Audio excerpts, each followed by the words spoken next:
तो आणि प्रत्येक वेळी रुशांगचे फटाके उडवतो. तो रुशांग लहान आहे ना, त्याला कळत नाही तोपर्यंत मला उडवावे लागणार त्याचे फटाके. मला विचारतो क्वेश्चन परत.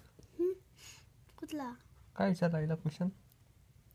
तो चिंटूच्या बघता नाकाचं रक्त होणार आहे, ते नाकातून. मी ऐकलं नाही तसं नको क्वेश्चन. करू दिनेश, नाकातून रक्त येणार आहे, त्याला असं करायला लाव.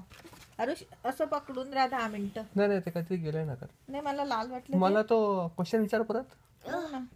नाही चिंटूचं काय? काय ना नाही काय आहे? काहीच नाही. पण मला त्याचे दुखते ते डोळा ते कोणी मला माहिती ते देते. नाक शिंकरला पाहिजे. आता फक्त मला दीड महिन्यांनी विचारा आता क्वेश्चन. सतीश त्या दादा आहे तो. चिंटूच्या फायरवर्क्सला तो तेव्हा फायरवर्क्स म्हणजे काय? फटाक्याचे तेव्हा तो चिंटूचे पण त्यांचं होऊन दे. फटाके का उडवत होता. चिंटू कधी फकाट एवढं? हे बघ आता फक्त 1.5 महिन्यानी परीक्षा, मग सुट्टी. सतीश दादा संपूर्ण वर्षाचा अभ्यास फक्त 1.5 महिन्यात चिंटू होईल. कधी फकाट एवढं आता?